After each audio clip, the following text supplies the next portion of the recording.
bog'larni ichlarni tomosha qildik.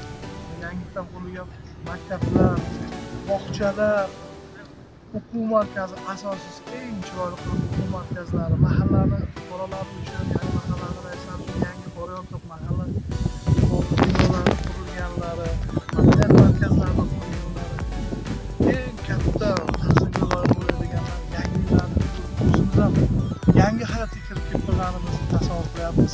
Hammangizni taklif etamiz. Mana biz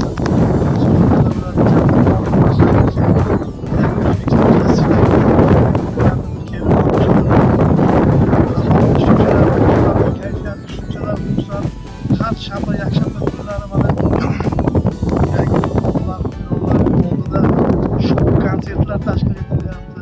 Hammangizni taklif qilamiz. Yangi O'zbekiston mahallamizni fuqarolariga bu yangiliklar muborak bo'lsin.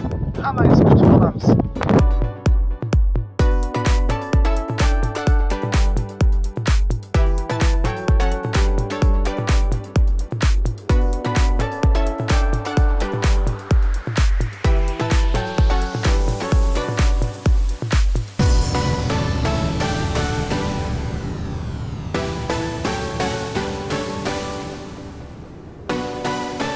Hurmatli bizni kuzatuvchilar, mana o'zlaringiz rozi bo'lishingiz uchun mana shu binoni yoniga keldik.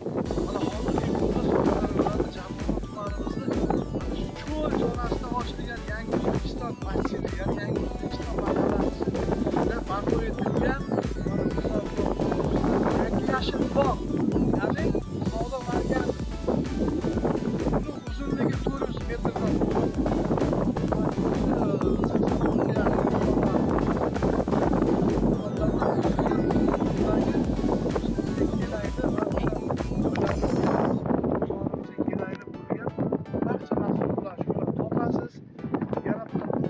yana bir tahsinga sazovor bo'ladigan joylari sartaroshxonalar, shu sexlari, o'quv markazlari, o'sha mana game zallar ochilgan, mana sinfxonalari juda bir ajoyib. Buni endi so'z bilan tasvirlab bera olmaymiz. Eng zo'ri, eng ma'quli o'zlaringiz kelib guvohi bo'lib, farzandlarimizni mana kechqurun mana fontanlarimiz svetloy bo'lib, rang-barang muzikalar o'ynaydi, shunaqa chiroyli joyda. Hozir aytgancha o'zimizda hayajon bor, chunki biz o'zlarimiz juda chiroyli barpo etilgani shu.